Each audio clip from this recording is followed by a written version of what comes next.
Hi everyone, my name is Swati Panda, and so to introduce myself, I am the owner and Chief Executive Officer of SineyQueen Productions Private Limited, which is based in India, and it's an international production house and also distribution house. We produce and distribute international movies, series, advertisements, commercials.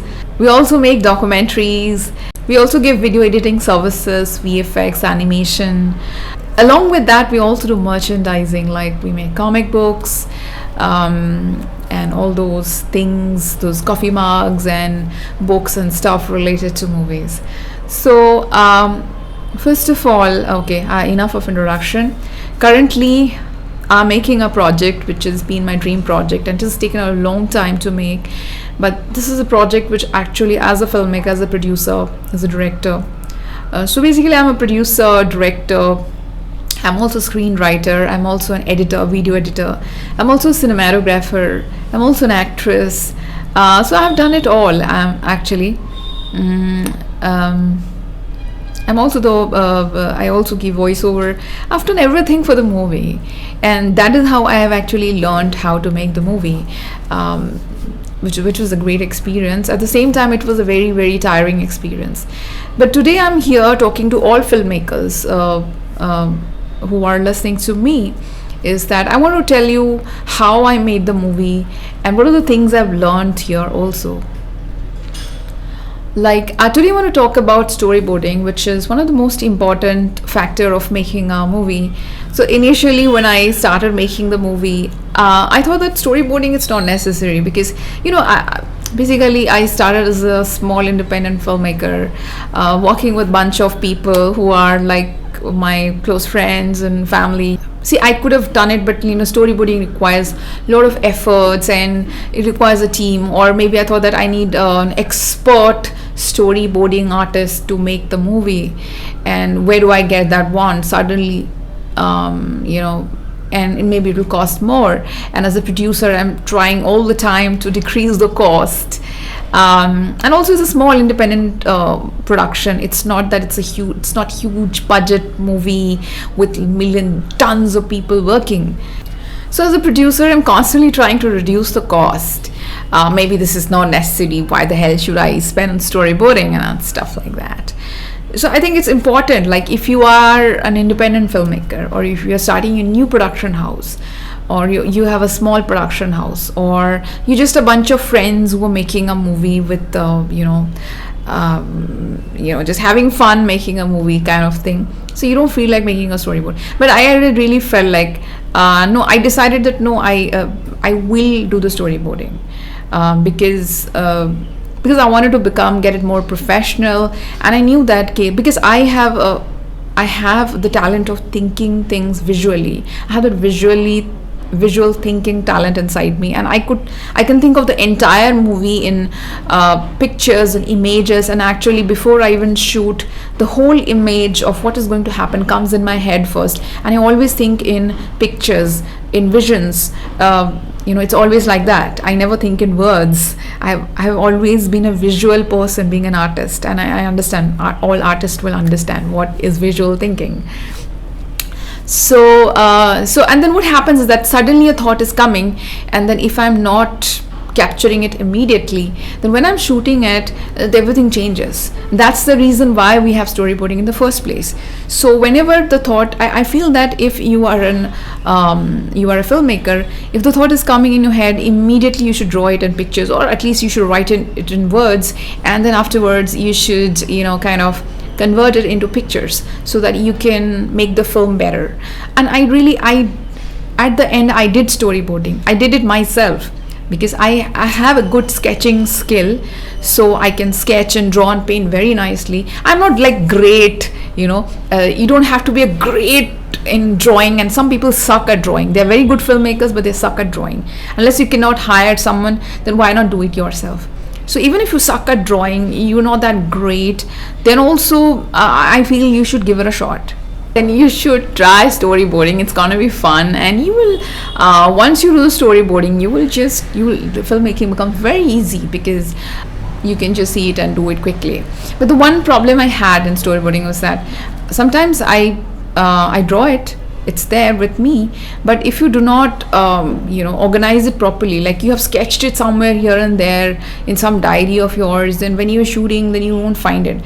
So I made this, that I first made it hand drawn, then I xeroxed it, and then I punched it and make it like a notebook thing, and I arranged it very organized way and put it with my kit. So when I went for a shoot, it was there with me along with the script. The storyboard was there and I could see it and shoot it. So okay, let me show you what I have drawn. Don't laugh at me, don't make fun of me, okay? I have just started doing it, and eventually it'll get better. Eventually I'll use more technology for storyboarding, but yes, let me show it. This image, as you can see, I will show it properly, these are the drawings. So this is the copy. This is just a loose copy I took, and I have hand drawn all these things. So as you can see, this is just a loose copy, and this is how I drew the things, like this, as you can see here. And this is also another page. So I will show to you all this thing in a better way. So as you can see, the first picture, the image is on the screen. So this is basically a long shot, and a long shot full front view. And this is a picture where the character is sitting on a long sofa, looking towards looking sideways to this is the character of James sitting on the sofa, looking sideways to the character of Akira, who is looking at her in a sideways view. And so it's a very sideways view, but the whole image has a front view. And then I have drawn the small pictures of the side lighting also. So one lighting is at the because I have normally used like side lighting, and the lighting always looks cinematic when the lighting is. So what I've done is that so I have used a long shot. So you see one light is on the left side light, it's written side light, and this is the character of James wearing a hat, but he's looking sideways. To do that, I've shown an arrow mark, and then Akira's character, the female lead of the story, that character is standing tall, and she is looking down. So the eye movement is very important in filmmaking, I feel. So she has a down eye movement, and I've shown it through arrows, by the way. And all these things, these ideas, I got it myself. Nobody taught me anything. I just thought, and I just randomly scribbled stuff. I was really fun doing that, by the way. You will enjoy storyboarding like anything. And then there is the camera. Okay, the camera is not placed here. The camera can be placed anywhere, actually. I've just scribbled cam to show it at one end. Camera can be placed, it's a circle, actually. This is a circle. It can be placed in front of the character, on the side of the character, or the back side of the character. It can be placed anywhere. But the light, yes, the lighting, I have fixed it somewhere. There is one light. Actually, I have like three to four LED lights which I've used for the movie. I didn't spend a lot of money on buying a lot of lights, but I can say that I did a little of economy of how much money I had, whatever my savings were, and I used it very economically for the film. So that's why so one light for one so I made this rule that one light for one actor, the light follows the actor. So one light for Akira's character and one light for James's character, who is sitting on the this huge sofa. And there is a table which I've scribbled. There is a table, and there is something there is a package lying there in the front. So that's how it is. And it's very important to show the body language, in which direction the character is facing, and the eye is the most important thing of a movie, of the actor, of the acting, anything, whatever. And then see, I have mentioned, if you're doing a storyboarding, then the long shot, writing long shot, I've written the camera movements, the long shot, full front view, and also I've written it's static, because that gives an idea whether the camera is moving too much or whether it is static. It was a very static scene where the camera doesn't move that much. At the same time, the lights. So there are two lights. There is also the possibility of putting the camera behind the sofa. If there is space, you can have a back shot and OTS, and you can mix and match with what shot you want to take. But I didn't draw many storyboards. What I did was that I did one picture, and there I have mentioned everything, all the possibilities, and then rest I've scribbled.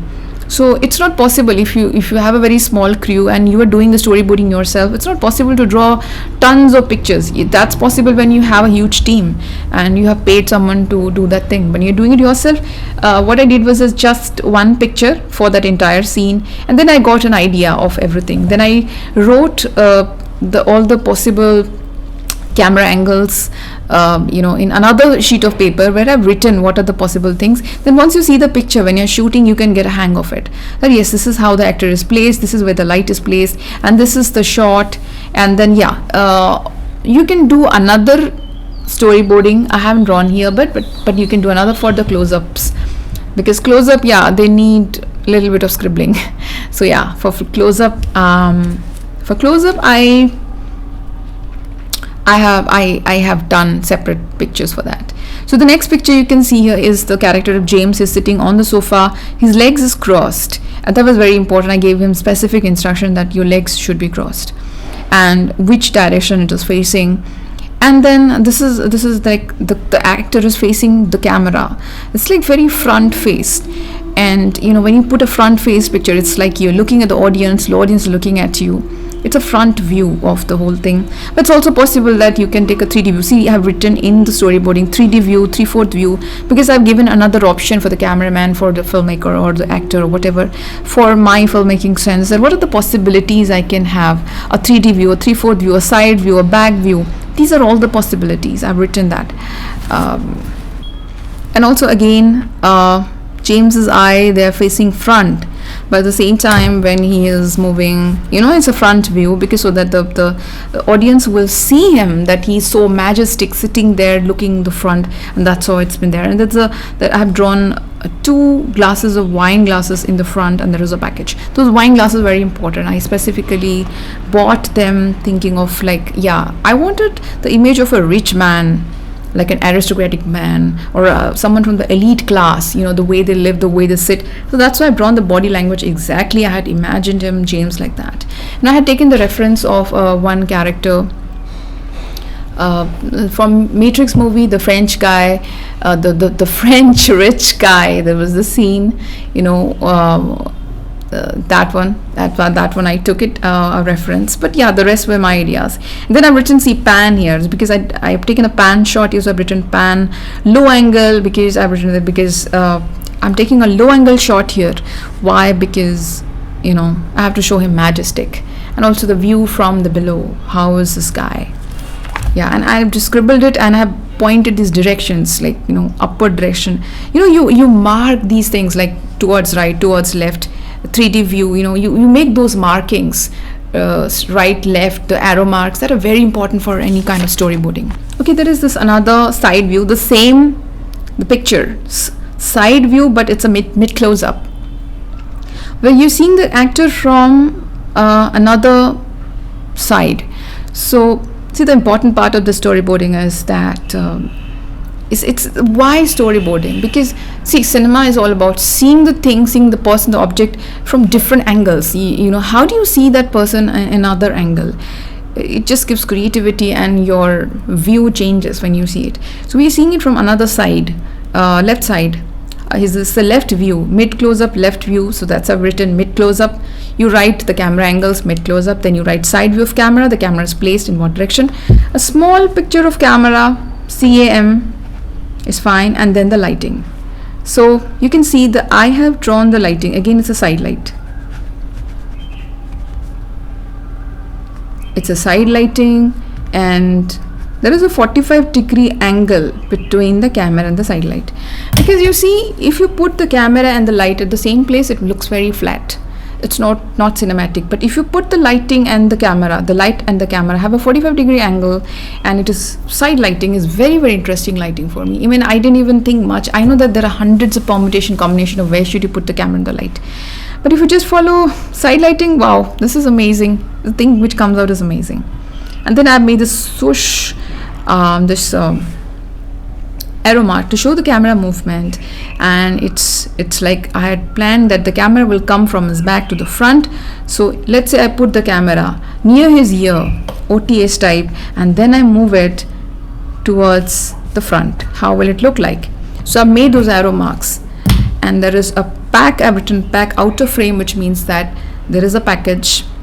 But then when I'm shooting this mid close-up, the package will not be visible. That's why I mentioned the package is there, but it is out of frame, because at this point of time, my only focus is the actor, not the object, because I want to focus on what he's feeling, his depth, his emotions, and that's why I've kept it like that.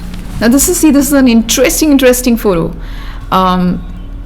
where I've shown the face. This is the face of any actor. If you cut it into 3 parts or 4 parts, and then if you put the light, then I was just checking that if the light falls in different directions, how is the person looking, right, left, top.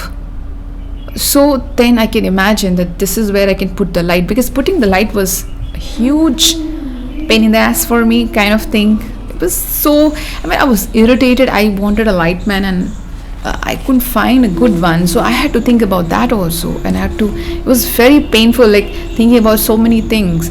But then I figured it out. What's the big deal? It's not a rocket science after all. So what I did was that I just understood that this is my face, okay?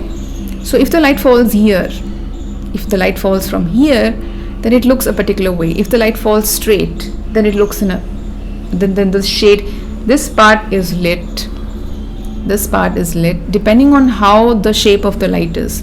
If the light is falling from here, like straight, this part will be lit and this part will be dark. If the light falls from here, and depending on how far it is it nearby or is far off, accordingly there will be a light and there will be a shadow. So these are the points. I divide my face, where is the light falling, and accordingly I've drawn that. And you can calculate, you would think that, and then different where the camera will be and where the light will be, 2 things.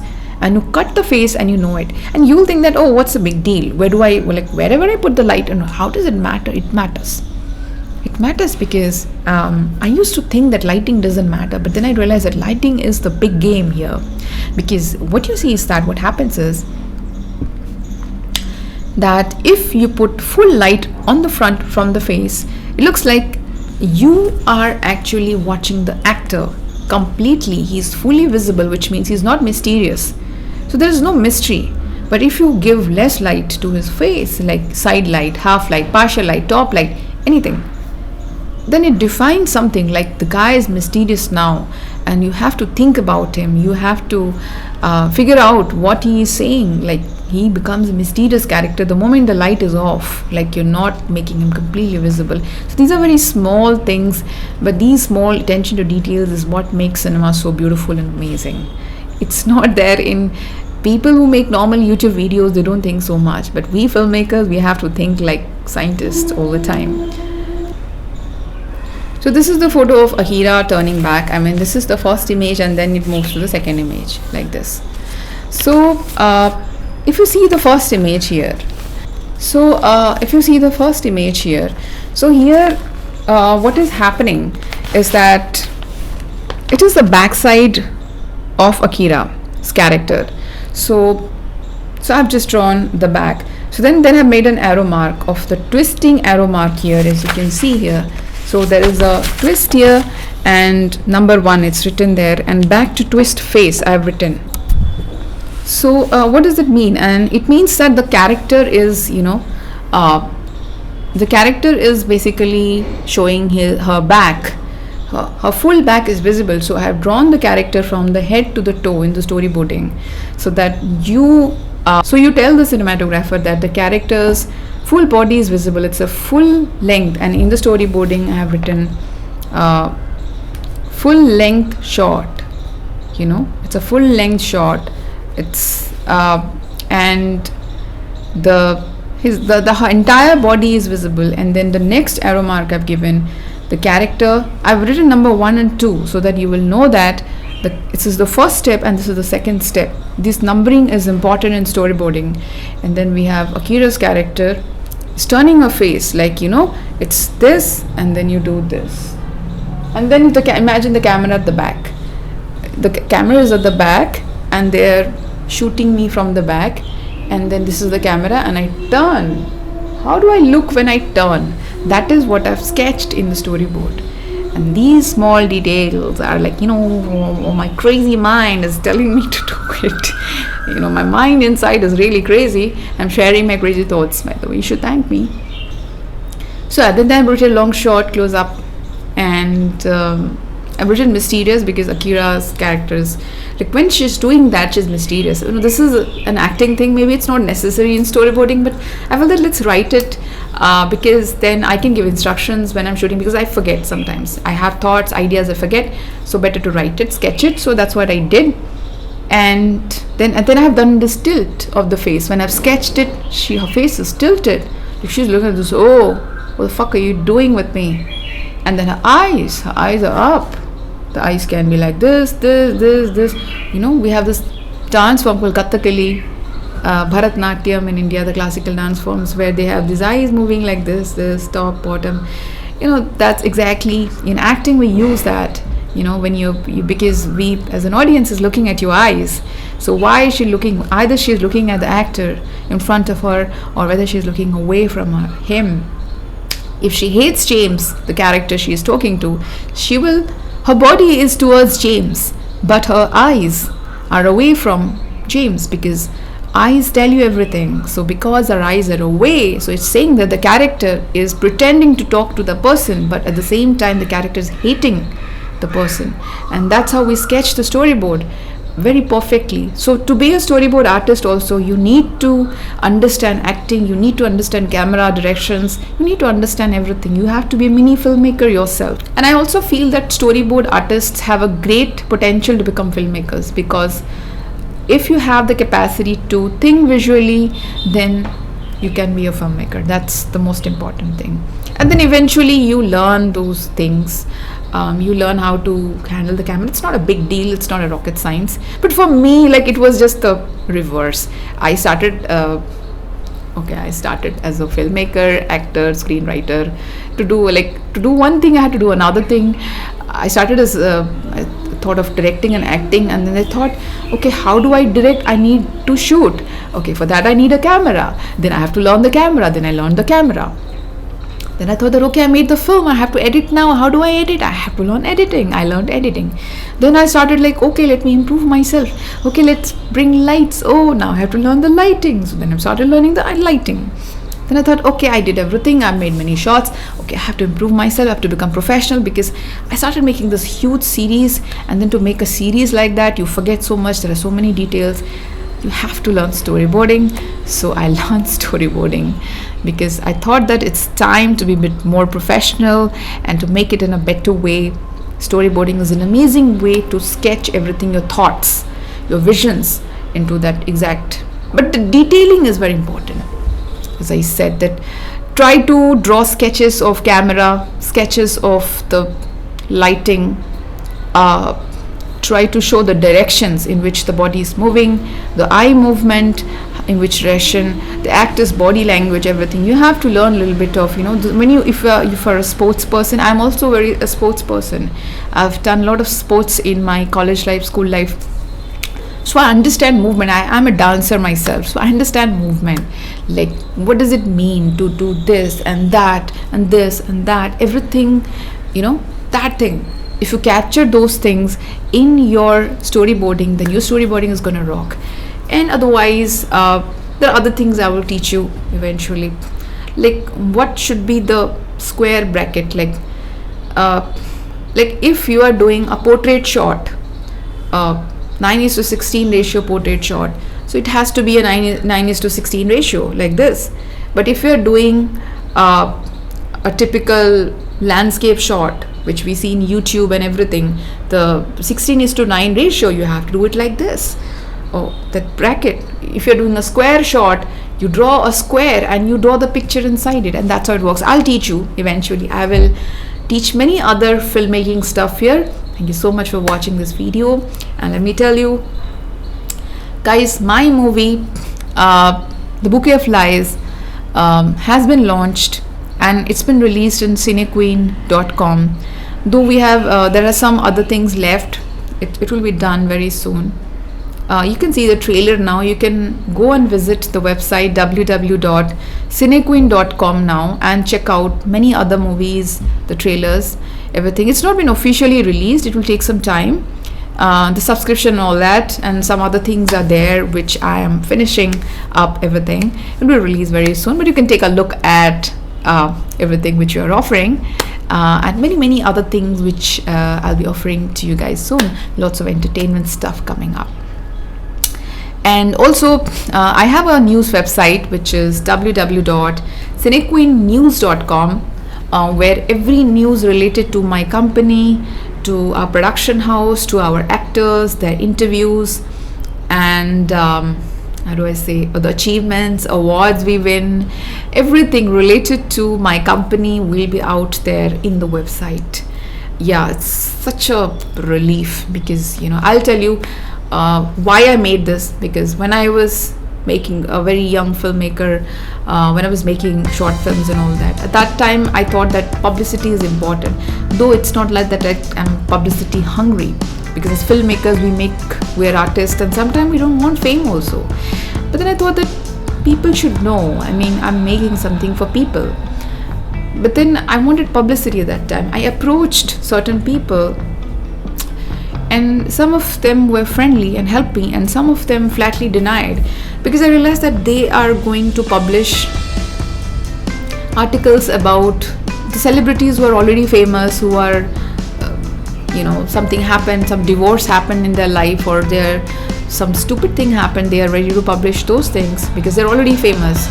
But somebody is trying new, they are not going to do it. A new production house or somebody making a new film, or they were not interested in my thing, and many of them denied, and they were not interested to publish anything, not interested to give me any publicity, because they're thinking that unless and until you're really big, huge production house or something like that, we will not publish you. So I thought it's fine, it's okay.